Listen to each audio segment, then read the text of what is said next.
Hello friends, कसे आहात? मजेत ना? मजेतच असायला पाहिजे. आणि इथं मी नाश्त्याला बनवली होती भेंडी चपाती, जी मी विहानला खाऊ घालत होते.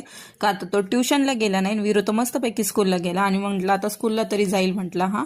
आणि मग नंतर तरी चाललं होतं आमच्या स्कूलसाठी नाटकं, की मम्मी नको आजच्या दिवस नाही जात, पण आज घरी ठेवलं तर ही कायमची सवय लागेल. म्हटलं नाही बाबा, ट्युशन स्कूलला तर तुला जावंच लागेल, ट्युशनला नाही गेला तू. आणि अभ्यासाचं ह्याचं इतकं वाकडं आहे की काय सांगावं, की अभ्यासाच्या रिलेटेड कुठल्याही गोष्टी त्याला अजिबात आवडत नाही. काय माहिती आता ह्याचं काय व्हायचं काय नाही. आणि आता हा निघाला होता स्कूलला. आणि ज्यावेळेस मुलं स्कूलला निघतात त्यावेळेस पावसाने हजेरी लावायचीच असते. स्कूल सुटायची वेळ आणि स्कूलला जाण्याची वेळ, या दोन्ही वेळेस पाऊस हा येणार म्हणजे येणारच. आणि नंतर मी विरूला घरी घेऊन आले आणि त्याची इथं नाटकं चालू होते की मम्मी तूच माझ्यासोबत खेळायचं, तूच माझ्यासोबत खेळायचं. म्हटलं चल खेळते. आणि त्याच्यासोबत खेळून झाल्यानंतर इथं संध्याकाळसाठी मी बनवायला घेतली होती कांदा भजी. म्हटलं कांदा भजी बनवावत, का तर मला संध्याकाळी करायचं होतं मसाले भात. आणि मसाले भात करताना नुसतं भाताने तर पोट भरत नाही, थोडंफार काहीतरी पाहिजेच, म्हणून भजे केले होते.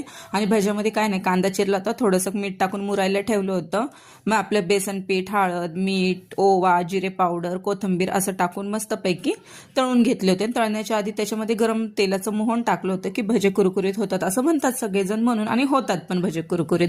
आणि मग संध्याकाळी मस्तपैकी मसाले भात आणि भजे असा बेत होता आमचा. आणि सरप्राईजली आईने येताना वडापाव पण आणला होता. म्हटलं चला बाबा सोने पे सुहागा, म्हणजे मला तर हे गिल्ट नाही राहणार की कोणाचं पोट नाही भरलं. मग मस्तपैकी अशी जेवणाची प्लेट रेडी होती, कोशिंबीर, वडापाव, मसाले भात आणि भजे.